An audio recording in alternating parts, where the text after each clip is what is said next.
Opo, yung si Congressman Ridol, malaki ang mukha niyan eh. Anyway, alam nyo ayoko na rin magkomento dyan sapagkat that would go into the merits of a pending case. Yan po ay sub judice na tinatawag. At si Atty. Ridon, bilang abogado, ang alam ko abogado si Representative Ridon. At kilala ko po yan personal. At magaling na abogado yan. Kaya lang kalungkot-lungkot, yung kanyang galing ay hindi niya ginagamit sa ewan ko kung anong reason, ngunit alam niya, he knows better as a lawyer to be commenting on a pending petition before the Supreme Court. Not only that, he knows better than to preempt the Supreme Court. Isa pong paglapastangan sa Korte Suprema yung pangungunahan mo. So, ako sa kanya, titigil-tigil na po ako. Pagkat nakita na nga po natin kung paano pong inaabuso ng House Committee ang kanilang kapangyarihan. At ginagawa po nila yan sapagkat very politically charged nga po itong House Committee at ang gusto po nila ay hindi lamang magkaroon ng articles of impeachment at i-relay o i-transmit sa Senado, kundi dito pa lamang sa stage na to o level na ito ay sirain na si Vice President Sara Duterte. Hindi na po ito hearing on sufficiency of grounds. Hearing na po ito. Parang full-blown trial na ito. At ang kanilang pumpakay ay isa lamang, ay sirain si Vice President Sara Duterte. Bakit? Sapagkat hindi po sila nakakatiyak na kapag ang articles ay na-transmit sa Senado ay magkakaroon sila ng conviction, hindi lamang dahil sa politika sapagkat napakahina po ng ebidensya. Numbers, unang-una. Pangalawa, sa nipis ng kanilang mga ebidensya ay ito ay hindi po magka-gain ng traction at ma-acquit po si Sara Duterte. So, judicially, politically, medyo agrabyado po sila sa Senado. Kaya ito na po ang ginagamit nilang pagkakataon para sirain na si Vice President Sara Duterte. Kaya pinatatagal po nila eh. Ako hindi magtataka kung baka Mayo pa, baka lumampas pa sa Mayo yan eh. Sa kanilang pangnanais na sirain talaga si Vice President Sara Duterte. Hindi po talaga ako ang abogado ng mga 18 Marines, si Attorney Levy Baligod, pero ang alam ko ay ang kinakataka po rito ay sila po ay pinatawag sa National Bureau of Investigation. At ang sabi ng direktor ng NBI, ito daw ay sa lakas ng isang subpoena na ginawa nila dahil sila daw ay dineputize ng ombudsman. Pumunta po ako roon, kasama ko po ang aking kliyente, si Mike Defensor, at question po namin yung subpoena. Ang sabi po namin, bagamat sa ilalim po ng Ombudsman Act, ay pwede pong humingi ng tulong ang tanggapan ng ombudsman sa kahit anong departamento o kawani ng gobyerno. Ito po ay para sa fact-finding lamang. Ngunit ang gusto pong gawin ng mga ahente ng NBI ay isa-isang interviewin yung 18 Marines, yung asawa ni dating Secretary Mike Defensor, si Mike Defensor mismo, at kung sino-sino pa po, upang tingnan daw po ang kanilang kredibilidad. Ang sabi po namin, yan po ay labag sa ating saligang batas sapagkat hindi po pwedeng i-delegate o ipasa sa iba ng ombudsman yung kanyang kapangyarihan na mag-imbestiga. Otherwise, mawawala po ang kasarinlan o independence ng ombudsman sapagkat magiging depende po siya sa isang ahensya ng gobyerno na nasa ilalim ng departamento ng ehekutibo. So, yun po ang nangyari. Na-interview din yata po yung mga Marines sapagkat pumayag si Atty. Baligod, pero yun lang po ang alam ko sa yun ang latest po dito sa pangyayaring ito. Opo, karaniwan ho ba, gaano ho ito katagal yung pagsisiyasat doon sa mga sinasabi po, itong mga pahayag ng 18 sundalo? Para sa akin po, unang-una hindi po nga dapat nagsisiyasat ang 18 Marines. Doon sa 18 Marines, ang NBI, ang dapat pong nagsisiyasat yan ay ang ombudsman. At nakakatawa nga po, sabay po noong pagtawag ng NBI sa mga Marines, dahil nga po mayroon daw subpoena, dahil inutusan daw po sila ng ombudsman, ang ombudsman mismo, pinatawag sila para pumunta doon sa ombudsman at sila po ay interviewin. So, doble-doble po Kaya po sa aking opinion, ito po ay hindi na investigasyon kundi harassment na po. Inaabala nila, tinatakot nila, ginugulo nila yung 18 Marines para sabihin ng mga tao ay walang kredibilidad, samantalang maayos naman po at maganda naman po ang kanilang mga pahayag, ang kanilang affidavit, at meron pa pong mga tinatawag na resibo na mga litrato, mga text messages at mga video. So ano pong inaasahan po natin dito sa reklamo ng mga dating sundalo, attorney? Wala po tayong masahan sapagkat alam niyo naman po, Sir Jade, ang ginawa po ng administrasyon na to ay winasak ang lahat ng institusyon. Unang-una po yung ombudsman. Alam naman po natin na nakita naman po natin lahat, nasaksihan natin kung paano ipinilit na gawing ombudsman si Ginoong Boying Remulla sa kabila ng pagkakaroon nito ng patong-patong na mga kaso. Minagic po nila. Gumawa sila ng paraan para kunyari mawala itong mga kasong ito. At wala naman pong imik yung Judicial and Bar Council pati ng IBP.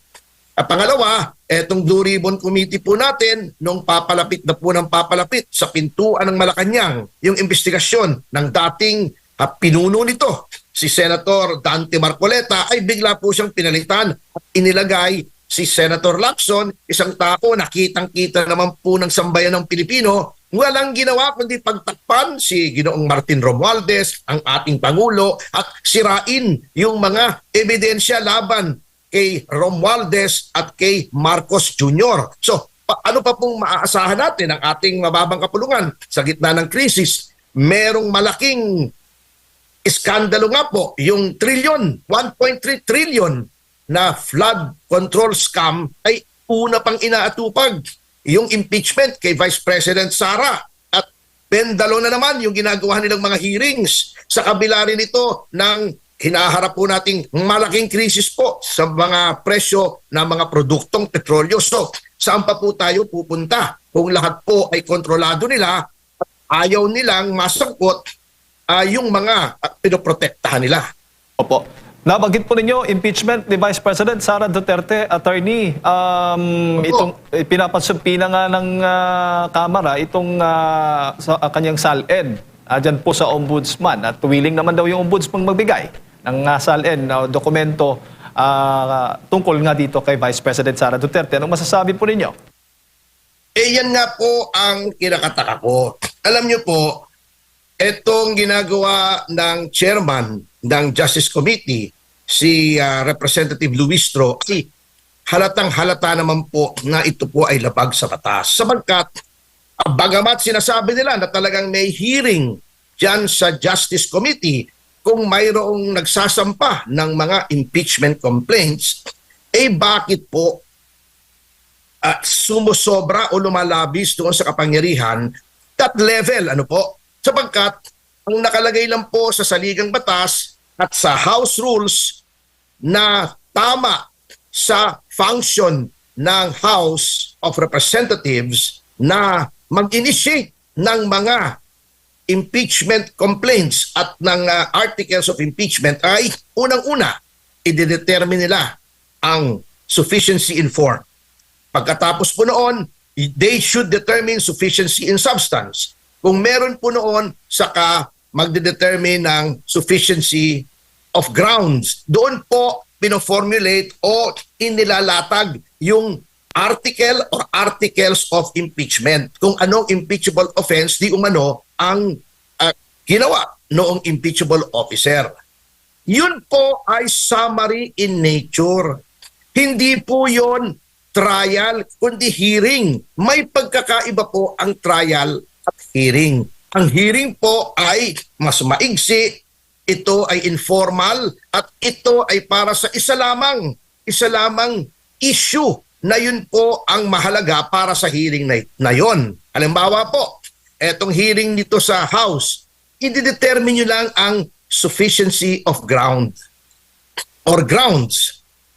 Yan po ay madedetermina o pwede na nating malaman kung ano-anong grounds ang dapat ilagay sa articles of impeachment base po doon sa complaint nung naghain ng reklamo, doon po sa answer noong respondent, and then meron pa po yung reply. Kung meron pong reply, meron din namang rejoinder. Kung wala, syempre wala na po. At meron po yung affidavits, counter affidavits. Doon po lamang sa complaint, makikita nyo na yung ebidensya. So, doon lamang po dapat magbase yung determination ng form, substance, at yung grounds. Kung may clarificatory questions man po o may hearing, iyon ay para tingnan lamang kung anong gagawing articles base po doon sa ebidensya. Kung may clarificatory hearing, ang tinatanong po ay yung mga taong binabanggit doon sa complaint, sa answer at mga affidavits at mga dokumento na kalakip noong mga sinasabi kong mga complaint, affidavit, or answer, hindi po dapat lumalabas doon. Otherwise, magiging trial na po yun o talagang paglilitis na. At ang may kapangyarihan lamang pong maglitis ayon sa ating saligang batas ay ang Senado sitting as an impeachment court. Opo. Attorney, bago ko ipasok kay partner Admar, kayo ho ba ay naniniwalang lulusot, papaboran ng Supreme Court yung petisyong inihain kamakailan patungkol nga doon sa paghiling na mag-issue ng TRO ang Korte Suprema laban dito sa impeachment ni Vice President Sara Duterte, considering na masyadong mapolitika po ang issue ito? Ayoko pong magkomento sa isang pending case. Suffice it to state that in my considered opinion ay yun pong mga yung mga petitioner po noon are well within their right sapagkat nakita na nga po natin kung paano pong inaabuso ng House Committee ang kanilang kapangyarihan. At ginagawa po nila yan sapagkat very politically charged nga po itong House Committee at ang gusto po nila ay hindi lamang magkaroon ng articles of impeachment at i-relay o i-transmit sa Senado, kundi dito pa lamang sa stage na to o level na ito ay sirain na si Vice President Sara Duterte. Hindi na po ito hearing on sufficiency of grounds. Hearing na po ito. Parang full-blown trial na ito. At ang kanilang pumpakay ay isa lamang, ay sirain si Vice President Sara Duterte. Bakit? Sapagkat hindi po sila nakakatiyak na kapag ang articles ay na-transmit sa Senado ay magkakaroon sila ng conviction, hindi lamang dahil sa politika sapagkat napakahina po ng ebidensya. So, ginagawa na lamang po nila itong demolition job laban kay VP Sara Duterte. Attorney, magandang umaga. Hingi lang po ako ng opinion ninyo sa naging pahayag po ni Congressman Ridon at sinabi niya na mababasura, tingin niya mababasura daw yung petisyon sa Korte Suprema dahil wala daw tinatawag na legal personality yung mga petitioner at hindi rin daw pwede na mag-file as taxpayer dahil kapag taxpayer suits daw, kailangan daw ang pinag-uusapan ay disbursement ng public funds sa attorney. Opo, yung si Congressman Rito, malaki ang mukha niyan eh. Anyway, alam nyo ayoko na rin magkomento dyan sapagkat that would go into the merits of a pending case. Yan po ay sub judice na tinatawag. At si Attorney Ridon, bilang abogado, ang alam ko abogado si Representative Ridon. At kilala ko po yan personal. At magaling na abogado yan. Kaya lang kalungkot-lungkot, yung kanyang galing ay hindi niya ginagamit sa ewan ko kung anong reason. Ngunit alam niya, he knows better as a lawyer to be commenting on a pending petition before the Supreme Court. Not only that, he knows better than to preempt the Supreme Court. Isa pong paglapastangan sa Korte Suprema yung pangungunahan mo. So, kung ako sa kanya, titigil-tigil na po ako. Opo. Yung kaibahan naman nung nagpetisyon, kasi parang almost same personality yung nagpetisyon din yung pinakauna na nakakuha ng paborableng desisyon sa Korte Suprema. At itong petisyon na panibago po, attorney, anong kaibahan po?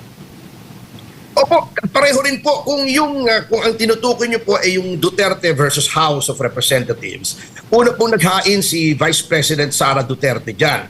At definitely, yun ay may legal personality. Ngunit, may pangalawa pong petisyon na kinonsolidate po dyan na inihain po ni Attorney Israelito Torion at iba pang mga personalidad. At yan po ay kinatigan din ng Supreme Court. sinabi na ng Supreme Court na mayroong personality as taxpayers. So, ayoko nga pangunahan ng Supreme Court, ngunit ganun din po kasi yung pangangatwiran noong petisyon na bago. So, para sa akin, hayaan na po natin ang kataas-taasang hukuman na magdesisyon dito. Bilang abogado, ayokong bastusin ang Supreme Court katulad ng ginagawa ni Representative Ridon at hayaan ko na lang pong magdesisyon ito.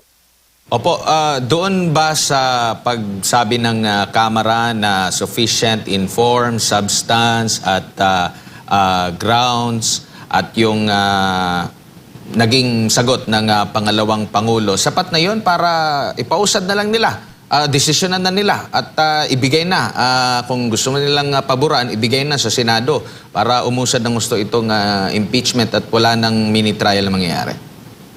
Opo, kasi talaga pong sufficient na yan. Alam niyo po, baka hindi alam ng iba, isa po ako doon sa mga naghain ng impeachment complaint laban sa dating chairman ng COMELEC na si Andres Bautista Jr.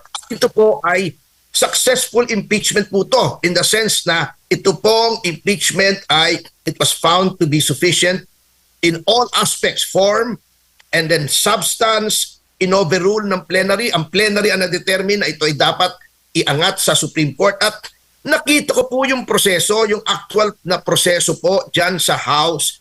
Talaga pong ang basihan ng form, substance at grounds ay yun pong reklamo.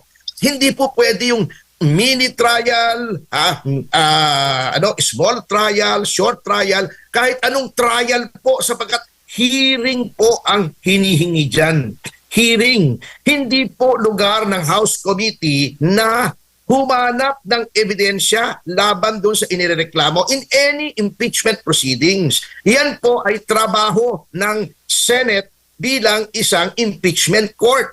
Ngayon, titignan nyo yung sufficiency ng lahat ng yan base sa ebidensya. Kung may gusto kayong ipatawag nyo yung complainant, ipatawag nyo yung kung sino man, ngunit hindi nyo pwedeng kunin yung mga dokumento ng mga kumpanya na hindi naman nababanggit sa complaint o si answer, hindi nyo naman pwede patawag yung mga tao na hindi nababanggit doon sapagkat that would already constitute a trial na lagpas na po sa kapangyarihan ng House Committee.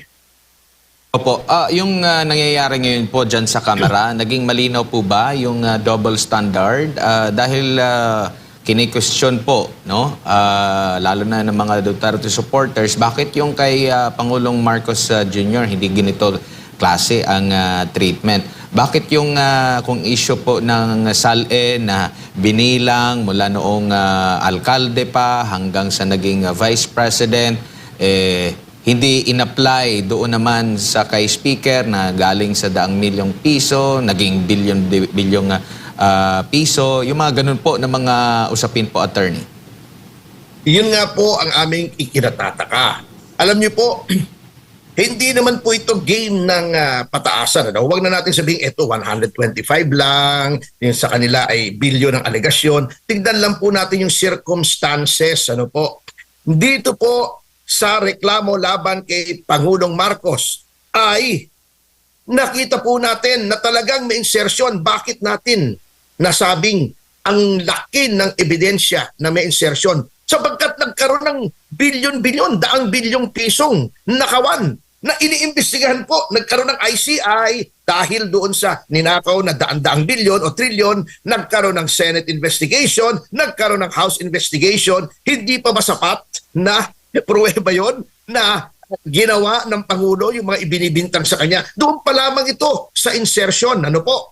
Huwag na nating pasukin yung pag-kidnap kay Pangulong Duterte, yung drug use, etc. Huwag na natin munang tingnan yon at may mga pending pa. Ito lamang sa General Appropriations Act na ngayon ay nakabinbin na rin sa Korte Suprema. Without going into the merits of that petition, kitang-kita na natin na at least yung sinasabi ni Chairman Luistro na probable cause, ayun na yung probable cause mo eh. Nandoon na mismo sa reklamo. Ang problema lamang po, yung aming reklamo na mas maraming ebidensya na pinakita naman po natin sa publiko, nakahon-kahon ang aming ebidensya, libo-libong pahina ng mga dokumento, at 20 o 30 USB, hindi po nila tinanggap. Diyan lamang po kitang-kita natin na pinapaboran po ng ating House of Representatives ang Pangulo at tinatarget po nila for political assassination si Vice President Sara Duterte. Opo, at may pahayag pa po na ang Kamara na parang hanggang Mayo magsasagawa ng pagdinig ukol nga po dito sa impeachment. Meron namang nagkukwenta na simula nang mag-umpisa ang impeachment, baka mas malaki pa yung nagastos na ba ng Kamara kaysa doon sa mismong sinisingil sa pangalawang Pangulo, Attorney.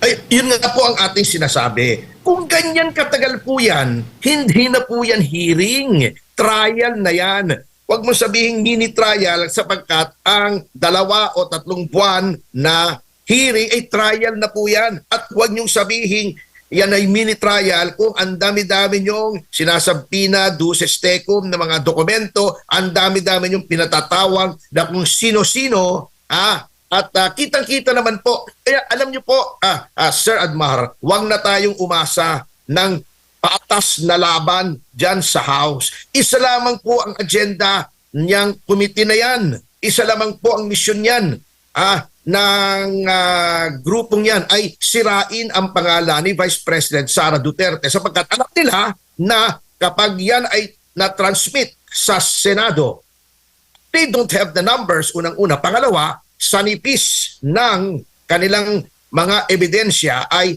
ito ay hindi po magka-gain ng traction at ma-acquit po si Sara Duterte. So, judicially, politically, medyo agrabyado po sila sa Senado. Kaya eto na po ang ginagamit nilang pagkakataon para sirain na si Vice President Sara Duterte. Kaya pinatatagal po nila.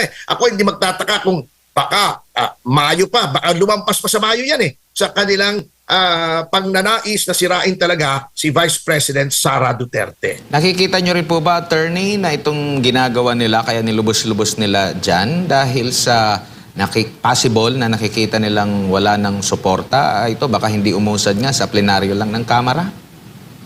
Alam nyo po, maari din po yan sapagkat sa nakikita po ng iba nating mga kasama dyan sa mababang kapulungan ay talaga na pong mahihirapan na i-justify ang mga actions ng kasalukuyang pamahalaan at baka maging kiss of death o isang sumpa para sa kanila kung sila po ay lalaban kay Vice President Sara Duterte.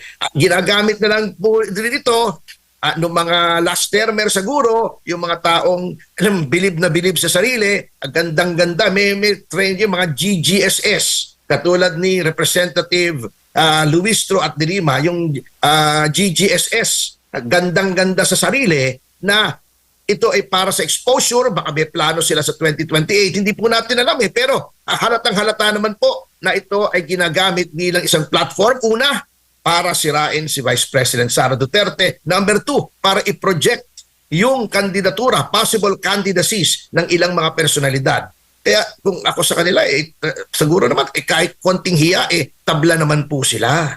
Opo, Attorney, huli na lang po mula sa akin. No? Yung unang petisyon dun sa pagkwestiyon ng impeachment po at if ever man nakatigan ng Korte Suprema yung panibagong petisyon, doon ba sa mga involved na mga kongresista na lumagda, pumabor doon sa impeachment at yun nga, yung unang desisyon ng Korte Suprema ay mali yung ginawa po ng Kamara, maaari ba silang mapanagot dito? Maaari ba silang makasuhan at if ever din lumabas din itong panibagong desisyon kung sakali man na makakuha ng paborableng desisyon doon sa mga nagpetisyon ng mga lawyers, meron bang pananagutan yung sino man na nag-push nito, pumirma ng impeachment?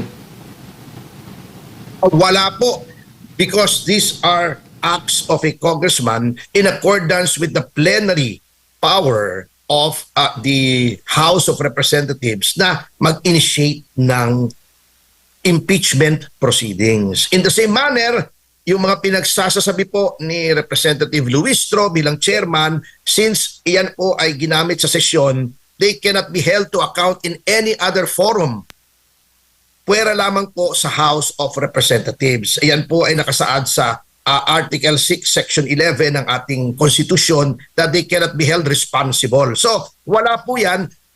Pwede lamang po silang managot aside from any complaint, internal complaint within the House itself ay sa taong bayan, the sovereign Filipino people, na in the final act ay sila maghuhusga kung sa kanila ay tama o mali ang ginagawa ng kanilang supposedly mga kumakatawan sa kanilang saloobin.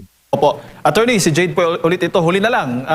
Sa tingin ho ninyo, ginagamit ho ba ni VP Sara Duterte ang Supreme Court para iwasan ang kanyang pananagutan sa batas? Kasi sabi nga ni Congresswoman De Lima, hindi dapat pumayag ang Korte na palagi na silang ginagawang takbuhan ni Sara sa pag-iwas niya sa pananagutan sa batas. Your comment, Attorney?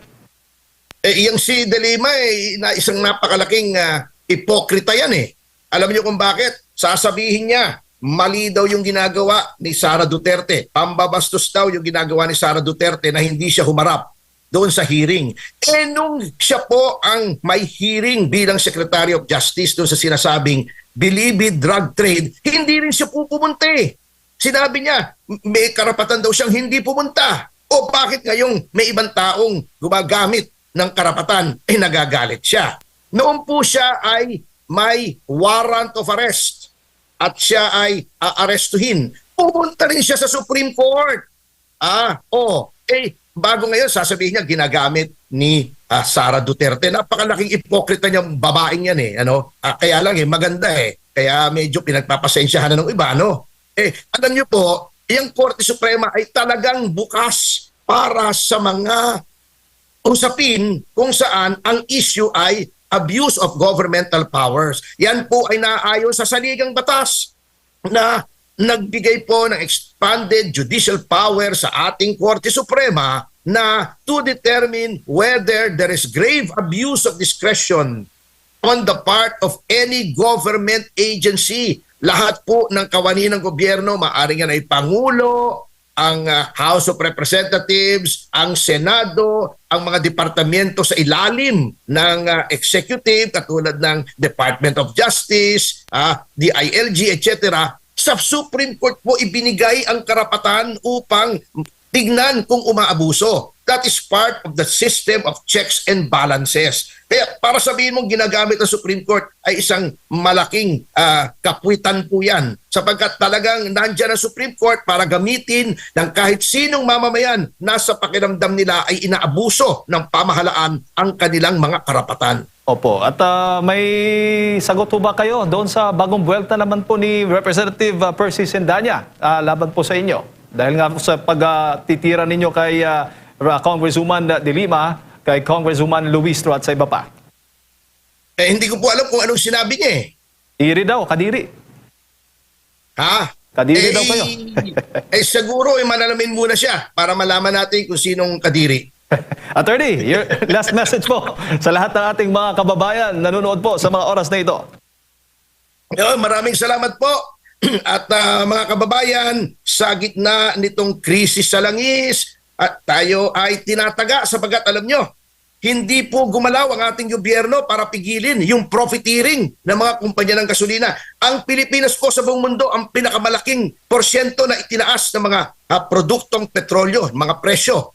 Sa gitna po nitong pinagnakawan tayo, iniskab tayo, trilyon-trilyon, sa gitna po ng lahat ng hinaharap natin ay inaatupag pa ng ating pamahalaan itong impeachment. Pero manalig po kayo, huwag kayong mawawalan ng lakas ng loob sapagkat 2028 is just around the corner. Magtyaga-tyaga lang po tayo sapagkat kayo po ang may kapangyarihan ayon sa saligang batas at ayon sa political law doctrine. Kayo po ang sovereign, kayo ang may kapangyarihan sa 2028. I-exercise po natin yung kapangyarihan na yan upang baguhin ang ating gobyerno at patalsikin na itong mga ito. In the meantime, huwag po kayong matatakot, punahin ang dapat punahin, magsalita yung dapat ihayag at kumilos kung kailangan kumilos kesa lansangan, kesa sarili nyong mga bahay, kesa social media, huwag po tayong titigil ipaglaban ang ating kapakanan. Thank Maraming you. salamat po at may Diyos po na tumutulong sa atin. Alam po niya kung anong tama at anong mali at kakatigan po niya tayo kung tama po ang ating ginagawa.